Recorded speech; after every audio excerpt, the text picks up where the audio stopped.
à gap indirect, ils sont pas rapides. Ils sont moins chers. Donc il faut trouver un compromis entre le choix des matériaux. Maintenant, les phénomènes qui existent, gap direct, gap indirect, nous on va chercher les matériaux qui sont en gap direct, et nous avons aussi l'interaction de la lumière ou bien de l'onde électromagnétique avec la matière. Ça, il faut fouiller dans la science de la matière. Donc, c'est une science. Donc, pour cela, ces matériaux, si on arrive à gérer ces phénomènes physiques qui sont très très importants, avec la chimie, avec l'optique, on peut optimiser et réaliser un composant, soit une cellule solaire, soit un composant optronique comme les lasers, ou bien les LED, ou bien les photodiodes, avec une fiabilité, durée de vie et le coût, surtout le coût. Alors, nanostructure, un puits quantique, c'est quoi? Par exemple, je prends le cas d'un puits quantique. Un puits quantique, c'est un sandwich, un bon sandwich, on regarde. Donc, vous avez la couche active, qui est constituée par un matériau, et les deux barrières, c'est matériau 2. Donc là, nous avons cette forme. Vous avez confinement des électrons. Ça, si vous avez l'émission, c'est nous avons pour les lasers, ou bien les LED, les QLED, les Q-lasers, etc. Ça, c'est des applications modernes. Maintenant, c'est l'inverse. Si vous aurez l'absorption, ça dépend du matériau. Vous cherchez est-ce qu'il absorbe ou n'absorbe pas, etc., etc. Donc, il faut gérer les phénomènes qu'il a parlé. Donc, là, c'est pour réaliser des cellules solaires à boîte quantique et à flux quantique.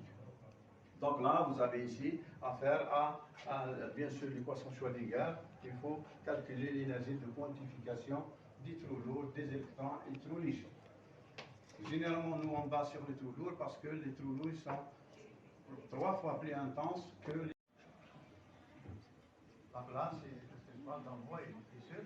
Donc, on ne rentre pas dans le choix de matériaux.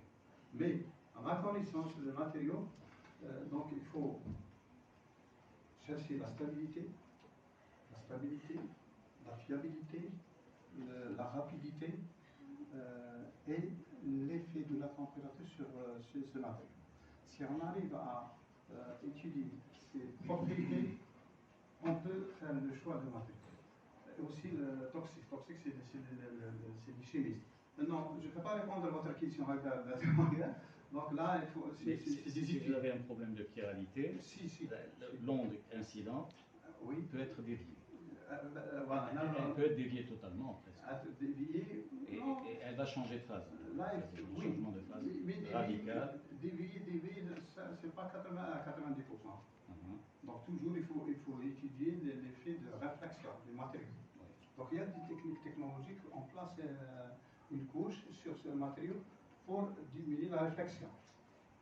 Ça dépend du matériau, quel matériau qui absorbe beaucoup, quelle a une réflexion totale, quelle a une transmission. Mais toujours ça, c'est des valeurs qui ne sont pas justes. Parce qu'un matériau peut être absorbant, réfléchi, transmet, et ça dépend des défauts aussi. Là. Donc le choix de matériaux, c'est étudié par les gens de l'expérience de l'industrie. D'accord. Parce que nous, on a étudié la partie modélisation. C'est ça. Donc tous ces matériaux sont imposés par le laboratoire de l'IRM, sincèrement. Nous, on n'a pas les moyens de savoir s'il y a... Inch'Allah, si on arrive